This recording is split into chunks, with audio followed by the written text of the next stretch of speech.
پھر علم جو ہے وہ ہمارے لیے نفع بخش علم ہوگا انشاءاللہ. چلیں آگے چلتے ہیں ہم. یہ آیت پچھلے بھی 2 دنوں میں اس کی وضاحت ہو گئی کہ اللہ تعالیٰ نے سورہ انبیاء میں فرمایا کہ ہم نے آپ صلی اللہ علیہ وآلہ وسلم کو رحمت للعالمین بنا کر بھیجا. اور کل بھی میں نے اس کی وضاحت کی کہ آپ صلی اللہ علیہ وآلہ وسلم کی ذات کا ہونا ہی رحمت تھا، اور پھر آپ صلی اللہ علیہ وسلم کی خود اعمال جو تھے وہ رحمت کا باعث تھے ساری کائنات کے لیے، چاہے انسان ہو، حیوان ہو، جنات ہوں، کوئی بھی ہو، پوری کائنات جو ہے تمام عالمین، تمام جہانوں کے لیے رحمت بنا کر بھیجا. تو اس شخصیت کے بارے میں ہم پڑھ رہے ہیں جو سب کے لیے رحمت تھے. تو اللہ تعالیٰ ہمیں ان کی سیرت کے جو یہ موتی ہیں ہمیں اپنی زندگی میں اتارنے کی اور اس پہ عمل کی توفیق دے. آمین ثم آمین. سبق نمبر 6 آج جو ہے ہم سبق نمبر 5 کی دہرائی کرتے ہیں. ایک دفعہ ہم موضوعات کو دیکھتے چلیں گے اور پھر آج کے 10 موضوعات دیکھیں گے، اور انشاءاللہ میرا ارادہ ہے کہ سبق نمبر 7 کو بھی آج ہم کور کریں انشاءاللہ. سیرت سے متعلقات کا نقطہ تعلیم بھی ہم دیکھیں گے. سبق نمبر 5 یعنی کل ہم نے پڑھا تھا مکی زندگی کا دوسرا مرحلہ یعنی اعلانیہ دعوت شروع ہوئی. اور پھر کیسے وہ شروع ہوئی کہ جبل صفا پہ آپ صلی اللہ علیہ وسلم لے کے قریش کو بلایا اور پھر وہ کہا قولوا لا الہ الا اللہ. ان پہ ان کا ریاکشن سخت آیا، اسپیشلی ابو لہب کی طرف سے جو آپ صلی اللہ علیہ وسلم کا چچا ہی تھا. پھر آزمائشوں کا آغاز ہو گیا. اس کے علاوہ اور مختلف آزمائشیں آپ کو دی گئی، ذہنی بھی، جسمانی بھی. اس کے بعد دین اسلام کی دعوت کو روکنے کے لیے مشرکین کے مختلف حربے جو سامنے آئے. کبھی وہ آپ صلی اللہ علیہ وسلم کو آ کے یہ کہتے کہ 1 سال ہم آپ کے بتوں کی عبادت آپ کے خدا کی عبادت کر لیتے ہیں، 1 سال آپ ہمارے بتوں کی عبادت کر لیں. کبھی ان کو ویسے وہ آفرز دیتے دوسری. اور آپ صلی اللہ علیہ وسلم کے چچا جو تھے ابو طالب، جن کے پاس آپ جو آپ کے سپورٹر تھے بہت بڑے، ان کے پاس جا کے ان سے بات کرتے. بہرحال مختلف طریقوں سے. اور پھر اسلام کے پہلے ادارے جو کہ تعلیمی ادارہ تھا جہاں آپ تربیت صحابہ کی کرتے تھے، دار ارقم کا قیام. ہجرت حبشہ، جب یہ مظالم بڑھ گئے تو پھر حبشہ کی جانب ہجرت کی آپ نے اجازت دے دی.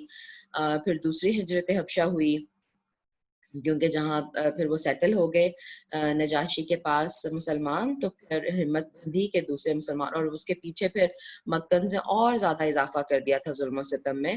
پھر دوسرے بیچ نے بھی ہجرت کی. اس کے بعد پھر حضرت حمزہ اور حضرت عمر رضی اللہ عنہ کے اوپر تلے اسلام لانے سے، یعنی پہلے حضرت حمزہ نے اسلام قبول کیا، اس کے 3 دن بعد حضرت عمر رضی اللہ عنہ نے اسلام قبول کیا. اور ان دونوں شخصیات کے اسلام لانے سے اسلام کی قوت میں بہت اضافہ ہو گیا. اس کے بعد جب قوت میں اضافہ ہوا تو پھر وہ مکہ والوں نے سوچا کہ اب کیا کچھ ڈفرینٹ کیا جائے کہ ہم اس طرح تو نہ ٹارچر سے روک پا رہے ہیں کہ وہ ہجرت بھی کر گئے. پھر انہوں نے یہ سوچا کہ بائیکاٹ کر دیا جائے. اور 3 سال تک جو تھا وہ شعب ابی طالب میں صلی اللہ علیہ وسلم کو بنو طالب، بنو مطلب یعنی ہاشم اور ان کی جو بھی فیملی بنو عبد المطلب سے تھی جو آپ صلی اللہ علیہ وسلم پہ ایمان لائی تھی، ان کو محصور کر دیا گیا. اور پھر ہم نے دیکھا کہ بائیکاٹ کا خاتمہ کیسے ہوا. یعنی کچھ جو اسپیشلی حضرت ابو طالب کے ہی بھانجے تھے، ان کی بہن عاتکہ کے بیٹے، ان کے دل میں سب سے پہلے خیال آیا کہ ہم تو مزے سے رہتے ہیں اپنے گھروں میں، کھاتے پیتے ہیں، اور جو ہے وہ ہمارے ماموں، کیونکہ ابو طالب بھی وہیں پہ تھے اور کافی ان کی عمر بھی ہو چکی تھی، کہ وہ کس طرح مشکلات میں اور بچے. تو ان کے دل میں آیا اور انہوں نے 3-4 اپنے ساتھیوں کو لیا جو ان کے ہم خیال تھے اور قریش کے ساتھ کے بات کی. اور اس موقع پر آپ صلی اللہ علیہ وسلم کے ایک معجزہ کے بارے میں بھی ہم نے کل دیکھا پڑھا کہ آپ صلی اللہ علیہ وسلم کو اللہ تعالیٰ نے وحی کے ذریعے بتا دیا تھا کہ وہ جو بائیکاٹ جس پہ لکھا گیا تھا، جو ٹرمز اس پہ اور وہ جو چارٹر سا بنایا گیا تھا جس کو کعبہ میں لٹکایا گیا تھا، اس کو وہ دیمک جو ہے وہ کھا گئی ہے، وہ کیڑا لگ گیا ہے جو کو اور لکڑی کو کھا جاتا ہے. اور یہ بات پھر ابو طالب کو آپ صلی اللہ علیہ وسلم نے بتائی اور ابو طالب نے آ کے قریش کے ساتھ شیئر کی کہ جو ہے میرا بھتیجا اس طرح کہتا ہے، اور پھر بلکہ انہوں نے یہ بھی وہاں پہ بات رکھی کہ آپ اس کو چیک کیجئے، کیونکہ یہ ایک بہت بڑی دلیل تھی آپ صلی اللہ علیہ وسلم کی نبوت کی کہ آپ تو وہاں بائیکاٹ میں بیٹھے ہوئے ہیں، ان کو کیا پتا کہ پیچھے جو ہے وہ کعبہ میں لٹکے ہوئے اس پیپر کے ساتھ کیا ہوا۔ تو اگر وہ انہوں نے کہا ابو طالب نے کہ اگر اس کی بات سچی ہے، ٹھیک ہے، تو پھر تم لوگ ہمیں چھوڑ دو ہمارے حال پہ اور اس بائیکاٹ کو ختم کر دو، اور اگر اس کی بات سچی نہیں ہے تو پھر تم جو ہے وہ جو چاہے اس کے ساتھ سلوک کرو۔ اور پھر واقعی جو دیکھا گیا، اور اسی رات جس رات آپ صلی اللہ علیہ وسلم کو وحی کے ذریعے یہ خبر دی گئی تھی، اسی رات جو تھا وہ زہیر جو تھے وہ ابو طالب کے بھانجے، ان کے دل میں بھی خیال آیا اور وہ پھر اپنے ہم خیال دوسرے دوستوں کے پاس گئے اور بات کی، یعنی صبح پھر جب ادھر سے زہیر نے بات کی قریش کی مجلس میں، تو ادھر سے ابو طالب بھی وہاں پہ موجود تھے، یعنی وہ بھی آ گئے تھے بنی شعب سے نکل کے، شعب ابی طالب سے نکل کے یہ بات پہنچانے کے لیے جو آپ صلی اللہ علیہ وسلم نے وہ دیمک کے حوالے سے کی تھی کہ ان کو وہ دیکھا گیا تو بالکل سچ بات تھی، وہ واقعی دیمک کھا چکی تھی اس معاہدے نامے کو، رائٹ۔ تو پھر بہرحال اس معجزے کو دیکھ کے ویسے تو ان کو چاہیے تھا کہ اسلام قبول کر لیتے، لیکن جب ان کے دلوں پہ تالے لگ چکے تھے پھر انہوں نے ایٹ لیسٹ وہ بائیکاٹ ختم کر دیا، لیکن آپ صلی اللہ علیہ وسلم پہ ایمان پھر بھی نہیں لے کے آئے۔ تو یہ ہمارے کل کے اسباق تھے، جو ٹاپکس تھے۔ آج پھر آگے چلتے ہیں ہم انشاءاللہ۔ اب دیکھتے ہیں ہم کہ جب بائیکاٹ ختم ہو گیا، اور یہ بائیکاٹ کب ختم ہوا، یہ 10 نبوی میں ختم ہوا، تو نبی کریم صلی اللہ علیہ وسلم قریش کو پھر سے دعوت، اور پھر یہ لسٹ کی بجائے ڈائریکٹ ہم اسباق میں داخل ہوتے ہیں۔ تو پہلا موضوع آج کا ہے پھر سے قریش کو پھر سے دعوت اور قریش کا عقیدہ توحید سے انکار اور تعجب، یعنی جب اب بائیکاٹ سے باہر نکل کے آئے ہیں اور دوبارہ وہ نارمل زندگی ہوئی ہے، اور میں نے آپ کو بتایا کہ اس وقت ابو طالب کی عمر دیکھیں تقریباً 80 سال سے تجاوز کر چکی تھی۔ قریش کو یہ فکر لاحق ہوئی ابو طالب کی زندگی میں ان کے بھتیجے محمد صلی اللہ علیہ وسلم سے کوئی عہد و پیما کر لیتے ہیں، وہ ہمیں ہمارے دین پر چھوڑ دیں اور ہم ان کو ان کے دین پر چھوڑ دیں۔ یہ پہلے بھی دیکھیں انہوں نے کوشش کی، جیسے میں نے آپ کو بتایا پہلے بھی، اور یہ مطلب سیرت نگار لکھتے ہیں کہ کافی دفعہ انہوں نے کوشش کی، یعنی ہر کچھ عرصے بعد وہ کچھ نہ کچھ اس طرح کی تجویز لے کے جاتے ہیں۔ بہرحال اب جو تھا وہ چونکہ ابو طالب کی عمر زیادہ ہو گئی تھی، تو انہوں نے کہا ایسا نہ ہو کہ ابو طالب کی ڈیتھ ہو جائے اور پھر ہم محمد صلی اللہ علیہ وسلم کو کچھ کریں، یعنی ان کا کوئی انتظام کریں، تو پھر لوگ ہمیں کہیں کہ یہ دیکھو بزدل تھے، ابو طالب کی عمر میں تو ان کی ہمت نہیں ہوئی محمد صلی اللہ علیہ وسلم کو کچھ کہنے کی، اور اب اس کی زندگی کے بعد دیکھو کیا کر رہے ہیں محمد صلی اللہ علیہ وسلم کے ساتھ، یا اس طرح کی مختلف یعنی خیالات ہیں۔ تو انہوں نے سوچا کہ ابو طالب کے ہوتے ہوئے ہی ہم جو ہے کوئی ایگریمنٹ کر لیں، کہیں بات پہنچ جائے کہ کوئی سیٹلمنٹ ہو جائے۔ بہرحال تو ابو طالب نے آپ صلی اللہ، یعنی وہ ابو طالب کے پاس پہنچے، پھر قریش جو تھے وہ پھر ابو طالب کے پاس پہنچے، وہی یعنی آفر لے کے کہ کچھ کریں اپنے بھتیجے کا۔ تو یہ بات انہوں نے جا کے کی، ابو طالب نے آپ صلی اللہ علیہ وسلم کو بلایا اور ان کے مطالبے کے بارے میں بتایا کہ اس طرح سے یہ کہہ رہے ہیں۔ آپ صلی اللہ علیہ وسلم نے پھر سے ان کے سامنے دین اسلام کی دعوت رکھی اور پھر اسی اپنے عزم کو دہرایا اور کہا لا الہ الا اللہ کا اقرار کر لو، اور بتایا کہ اس دعوت کو مان لینے سے اللہ تمہیں عزت عطا کرے گا، یعنی یہ سچا دعویٰ ہے اور سچے معبود کی طرف میں تمہیں دعوت دیتا ہوں، اس کو مان کے اس دعوت کو قبول کر کے اللہ تعالیٰ تمہیں عزت دے گا اور تم عرب و عجم کے حاکم بن جاؤ گے۔ تو ڈیفینیٹلی جو نہیں انہوں نے ماننا تھا، تو پھر ان کا وہی رویہ آیا، مشرکین نے پھر سے رد کر دیا، برا بھلا کہا اور اٹھ کر چل پڑے۔ بلکہ اس یعنی وہ کیا بات کرتے ہوئے گئے اس کا ذکر سورہ صاد میں اللہ تعالیٰ نے فرمایا ہے کہ یعنی اس کا ترجمہ تو یہاں نہیں لکھا ہوا، لیکن میں مطلب آپ کو تھوڑا سا بتا دوں کہ یہی کہ انہوں نے جو بل الذین کفروا فی عزت و شقاق، یعنی جو کافر تھے، یہ قرآن تو حکمت والا ہے لیکن نصیحت والا ہے، لیکن کافر جو ہیں وہ اپنی عزت اور جو دشمنی اور ہٹ دھرمی ہے اس میں وہ پڑے ہوئے، اور انہوں نے کہا کہ کہ جو ہے کیسے یہ مطلب ہم میں سے ہی جو ہے انجام، ان کو یہ اس بات نے حیران کیا، وَعَجِبُوا أَن جَاءَهُم مُنذِرٌ مِّنْهُمْ، ان میں سے ہی ایک اٹھ کے جو ہے وہ آ گیا ہے، ان میں سے ہی ایک اٹھ کے آ گیا ہے جو کہہ رہا ہے کہ میں جو ہوں وہ نبی ہوں اور مجھ پہ ایمان لاؤ، اور نعوذ باللہ کافروں نے کہا کہ ھذا ساحر کذاب، یہ تو جھوٹا ہے اور جادوگر ہے، اور کیا سارے معبودوں کو چھوڑ کے ہم ایک ہی معبود کو پوجنے لگ جائیں، یہ تو بڑی عجیب بات ہے جو یہ ہم سے چاہتا ہے۔ اس طرح کی اللہ تعالیٰ نے قرآن پاک میں ان کے ان احساسات کا اظہار کیا، اللہ تعالیٰ نے وہ کھول کے بتا دیا کہ وہ قریش کیا سوچتے ہیں۔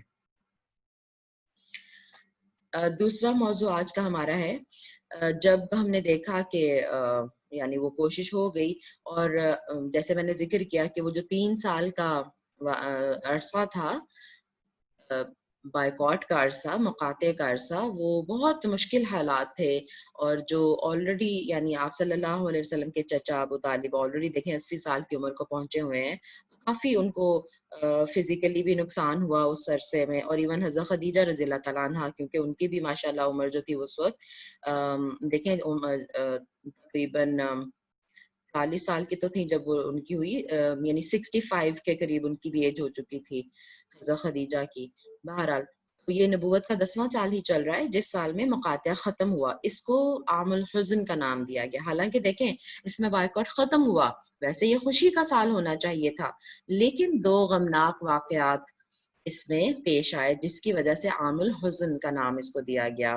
وہ کیا واقعات تھے کہ 6 ماہ کا عرصہ جب گزرا اس بائیکاٹ کو، تو ابو طالب کی ڈیتھ ہو گئی رجب کے مہینے میں، اور ان کی وفات کے 3 دن بعد ہی، اللہ اکبر، اور کچھ روایات میں یہ بھی ہے کہ 2 مہینے کے بعد، کچھ روایات میں ہے کہ 3 دن بعد، اور کچھ روایات میں ہے کہ 2 مہینے کے بعد حضرت خدیجہ رضی اللہ تعالیٰ عنہ کی بھی ڈیتھ ہو گئی، وہ بھی انتقال فرما گئی، اور یہ دونوں بہت بڑی سپورٹ تھے آپ صلی اللہ علیہ وسلم کے لیے۔ ان دونوں شخصیات نے ہر موقع پر آپ کی مدد اور رہنمائی فرمائی، یعنی مطلب مورل سپورٹ دیا۔ ابو طالب نے مشرکین کے مظالم کو آپ سے روکے رکھا صلی اللہ علیہ وسلم، اور حضرت خدیجہ رضی اللہ تعالیٰ عنہ اپنا مال آپ کے قدموں پر ڈھیر انہوں نے کر دیا، اور ہمیشہ آپ کو تسلی دی۔ تو ابو طالب کے وفات کے بعد مشرکین کے مظالم پھر سے شروع ہوئے اور مزید بڑھ گئے، تو پھر آپ صلی اللہ علیہ وسلم نے یعنی ایک نئی اسٹریٹجی اپنانے کے بارے میں سوچا کہ یعنی 10 سال ہو گئے مکہ میں پیغام پہنچاتے ہوئے، اور ان کا رویہ جو تھا وہ وہی ہٹ دھرمی والا تھا بہت سارے یعنی سرداروں کا۔ پھر آپ صلی اللہ علیہ وسلم نے سوچا کہ بس اب انف، اب جو ہے وہ مکہ سے باہر بھی میں یہ کوشش کر کے دیکھوں اپنا پیغام مکہ سے باہر پہنچاؤں۔ تو آپ صلی اللہ علیہ وسلم اس بات پر مجبور ہو گئے اس غم کے سال کے بعد، اور مورل سپورٹ بھی ختم ہو گئی، وہ جو حوصلہ بڑھانے والا تھا وہ بھی نہیں تھا کوئی۔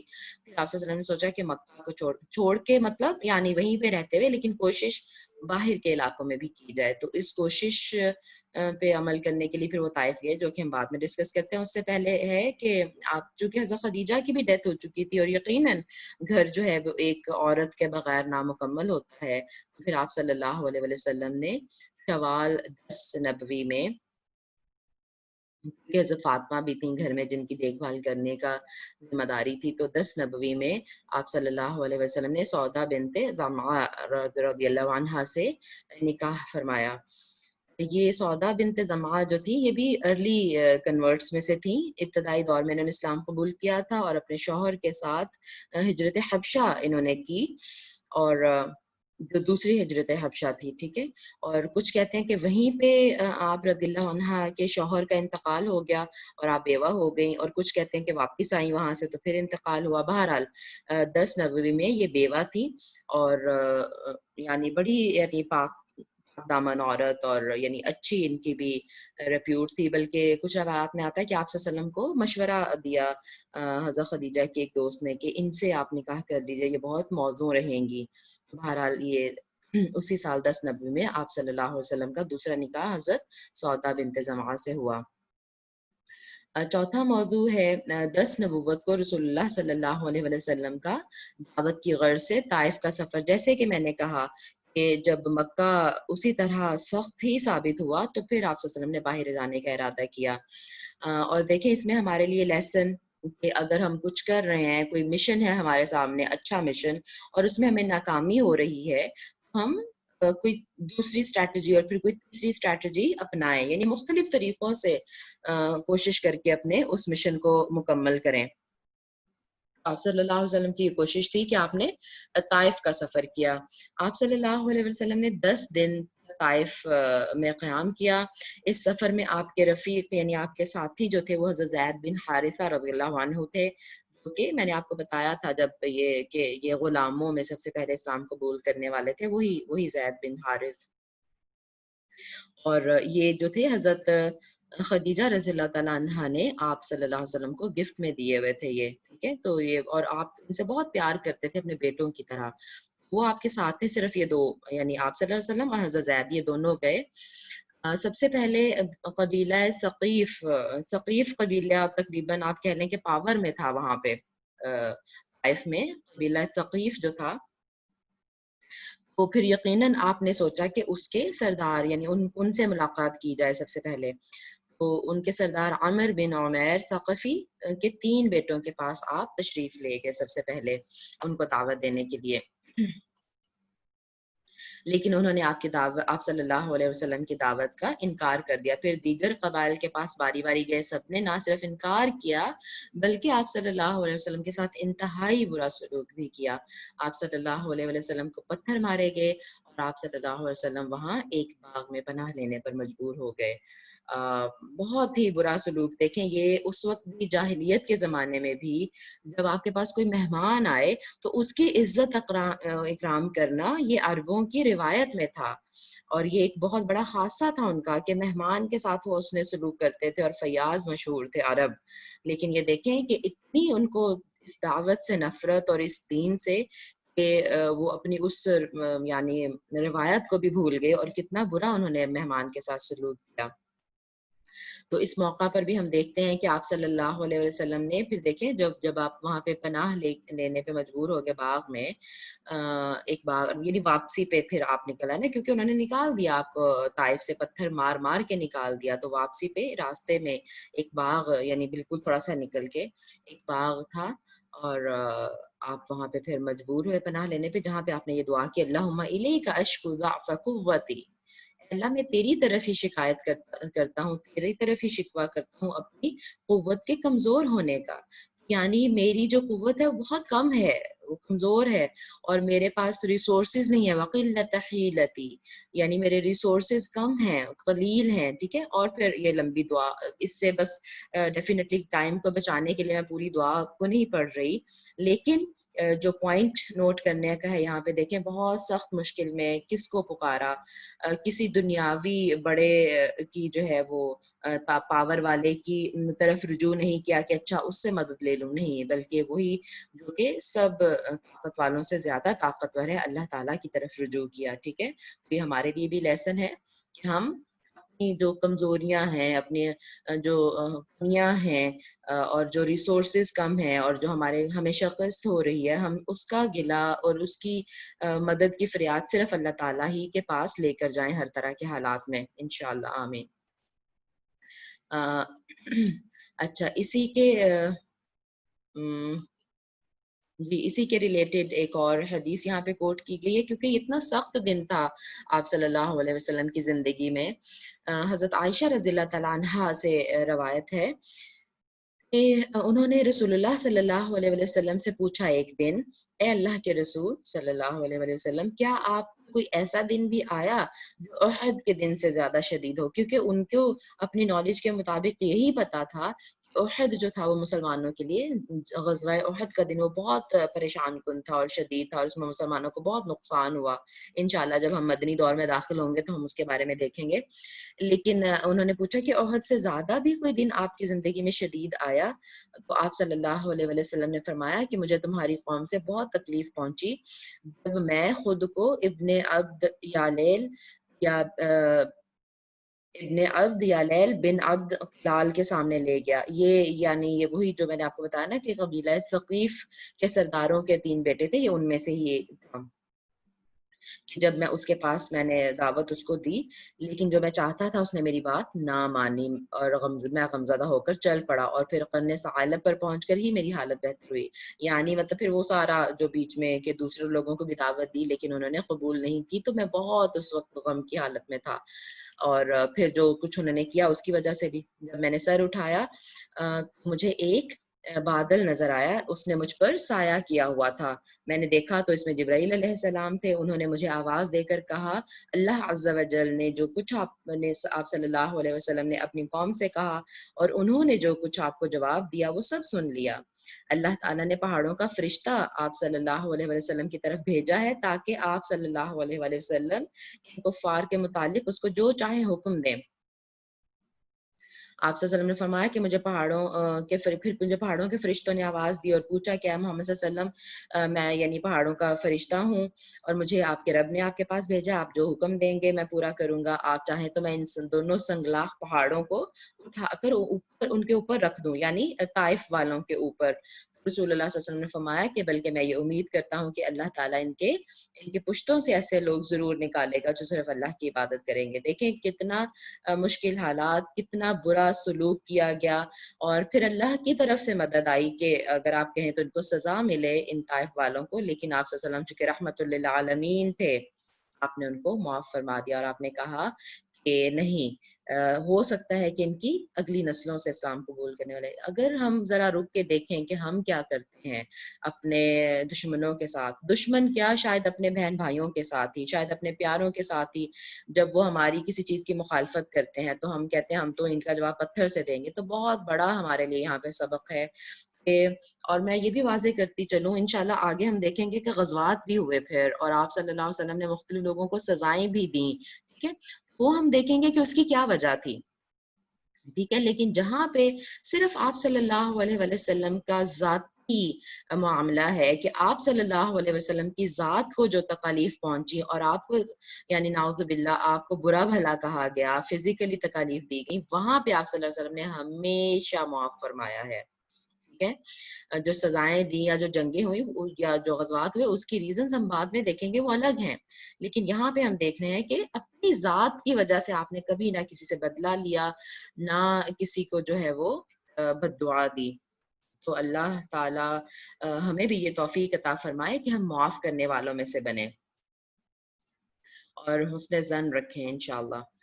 پانچواں موضوع ہے وہ بھی اسی کے ریلیٹڈ ہے، وہیں سے طائف سے واپسی پر ہی جو مکہ سے کچھ پہلے ایک وادی نخلا آتی ہے، وہاں پہ جنوں کی ایک جماعت کا ایمان لانا. یہاں پہ مطلب جب آپ صلی اللہ علیہ وسلم واپسی کے سفر پہ تھے مکہ آنے کے لیے، تو وادی نخلا میں قیام فرمایا آپ نے اور آپ نماز پڑھ رہے تھے، اور پھر جنوں کی ایک جماعت وہاں سے گزری اور انہوں نے آپ صلی اللہ علیہ وسلم کی وہ تلاوت سنی قرآن پاک کی، اور وہ جماعت جو تھی جنوں کی ایمان لے آئی. رائٹ، اور اس کی جو ڈیٹیل ہے یعنی اس میں جو آیات ہیں وہ سورۃ الجن اور سورۃ الاحقاف میں آئی ہیں. اس کا تفصیلی ذکر قرآن میں 2 جگہ پہ آیا ہے، اور ابھی یہاں جو سامنے آپ کو نظر آ رہی ہیں آیات یہ سورۃ الجن کی ہی ہیں. قل اوحی اعوذ باللہ من الشیطان الرجیم قل اوحی الی انہ استمع نفر من الجن فقالوا انا سمعنا قرآنا عجبا. کہہ دیجئے میری طرف وحی کی گئی ہے. اب دیکھیں جب آپ صلی اللہ علیہ وسلم کے پاس سے وہ جنات یعنی گزرے، آپ کے پاس رکے، انہوں نے آپ کی وہ سنی، آپ کو اس وقت بالکل پتہ نہیں چلا. یہ بعد میں وحی کے ذریعے آپ صلی اللہ علیہ وسلم کو بتایا گیا ہے. اور پھر یہ دیکھیں الفاظ دیکھیں قل کہہ دیجئے، یعنی پھر وہ وحی جو تھی وہ آپ صلی اللہ علیہ وسلم نے لوگوں کو بتائی. کہہ دیجئے کہ مجھے وحی کی گئی ہے کہ جنوں کی ایک جماعت نے قرآن سنا، ٹھیک ہے، نفر من الجن، اور انہوں نے کہا ہم نے عجب قرآن سنا ہے جو راہ راست کی طرف رہنمائی کرتا ہے، ہم اس پر ایمان لا چکے ہیں. دیکھیں سبحان اللہ، سنتے ہی جنہوں نے اسلام قبول کر لیا، سبحان اللہ، اور وہ کہہ رہے ہیں کہ ہم اپنے رب کا اب کسی کو شریک نہیں بنائیں گے. اور اس سے پتہ چل رہا ہے دیکھیں آپ صلی اللہ علیہ وسلم کی بعثت جو تھی جنوں انس دونوں کی طرف تھی، یعنی آپ صلی اللہ علیہ وسلم جنوں کے لیے بھی رسول بن کے آئے اور انسانوں کے لیے بھی. اور یہی دونوں مخلوقات ہیں اللہ کی، یہ مکلف ہیں، یعنی ان سے سوال کیا جائے گا اور ان کو یعنی جنت یا جہنم میں ان کو بھیجا جائے گا۔ جنت کا تو کبھی ذکر نہیں پڑا کہ جنت میں بھی جائیں گے جن، لیکن جہنم میں ضرور ہے کہ اللہ تعالیٰ نے کہا کہ میں ان سے بھر دوں گا۔ تو جب جہنم میں جائیں گے تو یقیناً جو ایمان والے اور اچھے ہیں وہ جنت میں بھی پھر جائیں گے انشاءاللہ۔ لیکن میں نے اس کے بارے میں کبھی سنا نہیں کسی سے، ابھی یہ بات کرتے کرتے میرے ذہن میں بات آئی ہے۔ بہرحال واللہ عالم۔ ہاں جی، اگلے ٹاپک پہ چلتے ہیں۔ ہاں، بلکہ اگلے ٹاپک پہ جانے سے پہلے دیکھیں اسی کی کنٹینیوشن ہے کہ جنوں کے اس موقع پر ایمان لانے میں حکمت، اور دیکھیں جنہوں نے آپ صلی اللہ علیہ وسلم کو وہ جو پیچھے شاید ہاں یہاں پہ خیر نہیں ہے، لیکن آگے یہ آیات کافی آگے تک چلتی ہیں، جنہوں نے آپ صلی اللہ علیہ وسلم کو ایک خوبصورت لقب دیا کہ داعی اللہ، ٹھیک ہے، وہ سورہ احقاف کی آیت ہے جو وہاں پہ درج تھی، وہ سورہ جن کی آیات تھی اس لیے اس میں ذکر نہیں ہے۔ سورہ احقاف میں جو ہے انہوں نے کہا اپنی قوم میں جب وہ واپس گئے، وہاں سے سن کے، جنات جو تھے وہاں سے سن کے اپنی قوم میں واپس گئے اور انہوں نے کہا یا قومنا اجیبوا داعی اللہ کے طرف بلانے والے کی دعوت کا جواب دو، اس کو قبول کر لو، آمنو اور ایمان لے آؤ بھی اس پر، رائٹ۔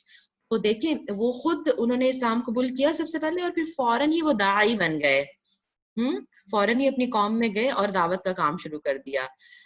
وہ خود بھی دعات جو ہے نا، داعی کی جمع ہے، داعی کی جمع ہے دعات، وہ خود بھی دعات بن گئے، اپنی قوم کی طرف لوٹے دعوت دینے والے، اور جو تھا ان کو دعوت دینا شروع کر دی۔ اچھا، تو ہم میں سے دیکھیں کتنے ہیں جو داعی اللہ ہیں؟ کیا آپ بھی داعی اللہ بننا چاہیں گے؟ اور کیا آپ اپنے بچوں کو دعات اللہ بنانا چاہیں گے؟ بہت بڑا یہ ایک مقام ہے اور بہت بڑی فضیلت والی بات ہے۔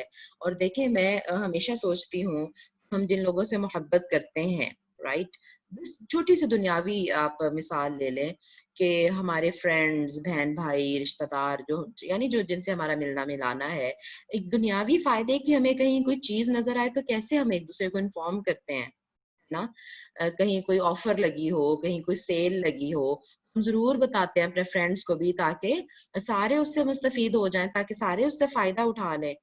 تو اتنا بڑا دین کا جو فائدہ ہے، یا آپ یہ سمجھ لیں کہ جو اصل فائدہ ہے، کیونکہ ہمارا مسلمان ہونے کے ناطے ہمارا یہ یقین ہے کہ اس دنیا کی تو ساری چیزیں ہی فانی ہیں، یہ سارے فائدے یہیں رہ جائیں گے، اصل میں تو فائدہ آخرت کا ہے، اور اصل میں تو فائدہ یہی ہے کہ ہم اس کی آخرت کی تیاری کر لیں۔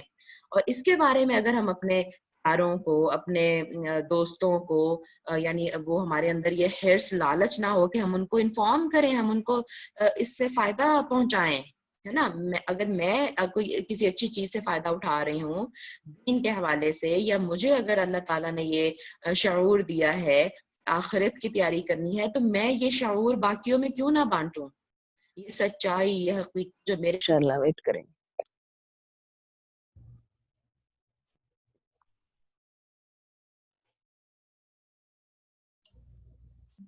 السلام علیکم ورحمۃ اللہ وبرکاتہ۔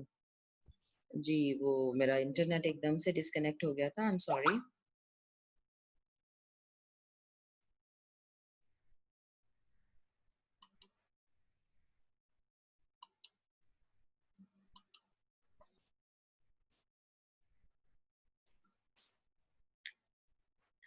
جی السلام علیکم ورحمۃ اللہ وبرکاتہ، میری آواز آ رہی ہے آپ کو؟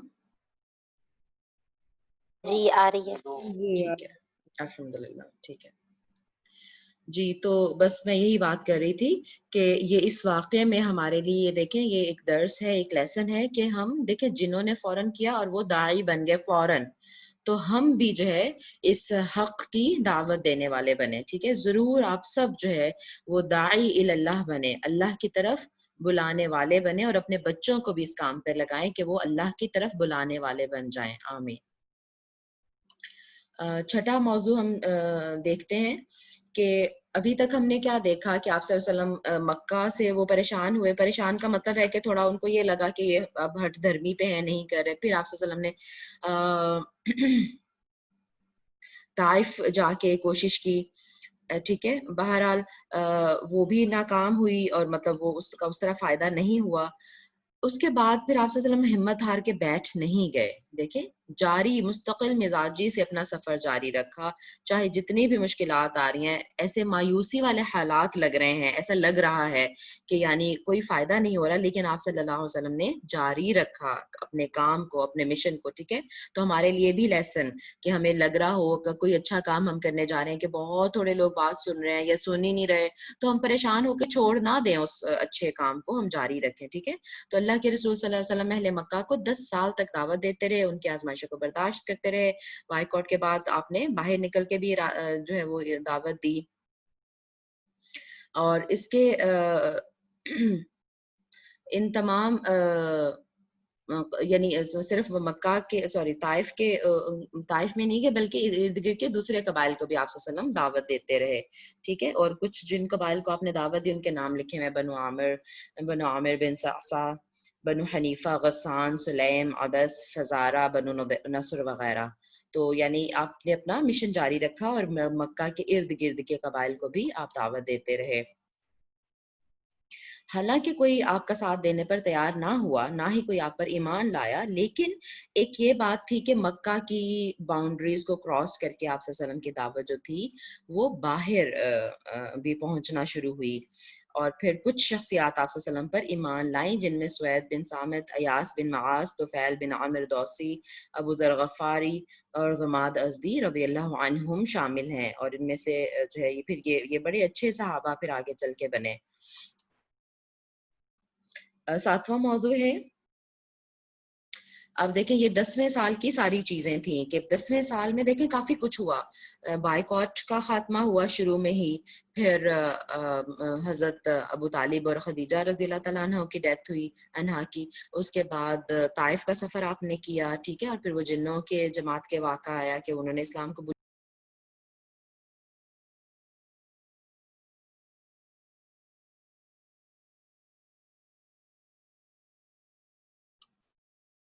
السلام علیکم ورحمۃ اللہ وبرکاتہ. جی میری آواز آ رہی ہے آپ کو؟